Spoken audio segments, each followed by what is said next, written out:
I'm going to teach you how to make this effect.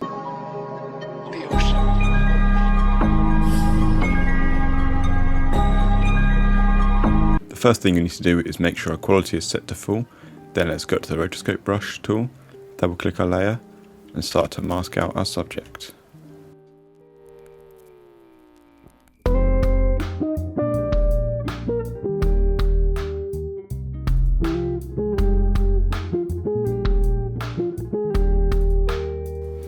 Once you've done this, press freeze to render the frames.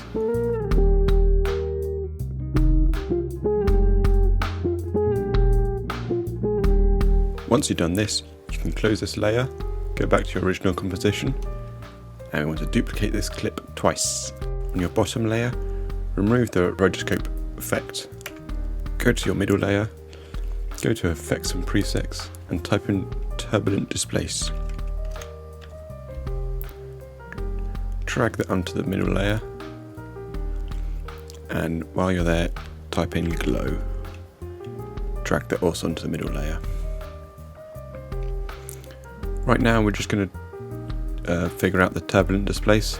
Now to keyframe the amount, size and evolution. Set the pinning to none. Press U on your keyboard for the keyframes to pop up. Now I'm going to just keyframe all my markers.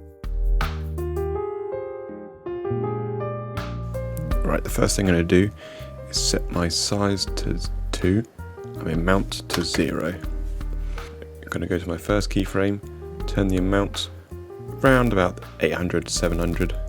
For the size, I'm going to turn it down, and the complexity, I'm going to turn that up a little bit. My next set of keyframes, I'll do the same again, turn it up, higher than the previous one, be by much or not much. The size, I'm going to make it a bit smaller. The next one is keep it down from a bit lower from the original, or the previous one, so around 700. The size, I'm going to try and figure it out. Yeah, that'll look good. Go to the end, your last marker, I'm going to set it down to 0 and 2. I've just realised that I don't need the middle evolution keyframes, so I'm going to delete them. Go to your last keyframe. I'm going to set my evolution to 2. Now we're finished for the turbulent displace effect. We can minimize that and we'll open up the glow. I'm going to go to my first marker. I'm going to keyframe my glow threshold and radius for now. I'm going to set them all to 0 and the radius to be around 100, around about-ish, so you get more of an outline. I'm going to do this to all my markers.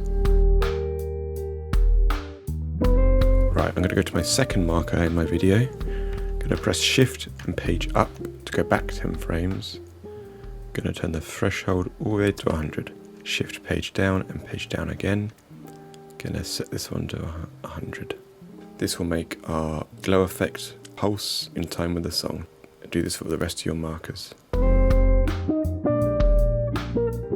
Once you've done this, you will see you'll have a pulsating glow effect around your displacement.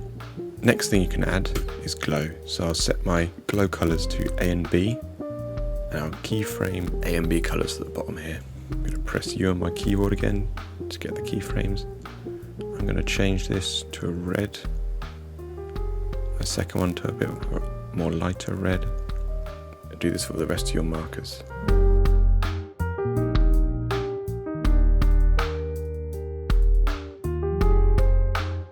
Here I see I've made an error with the glow.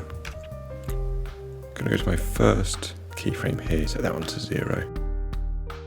There we go, that should work. Comment down below what tutorial you would like to see next.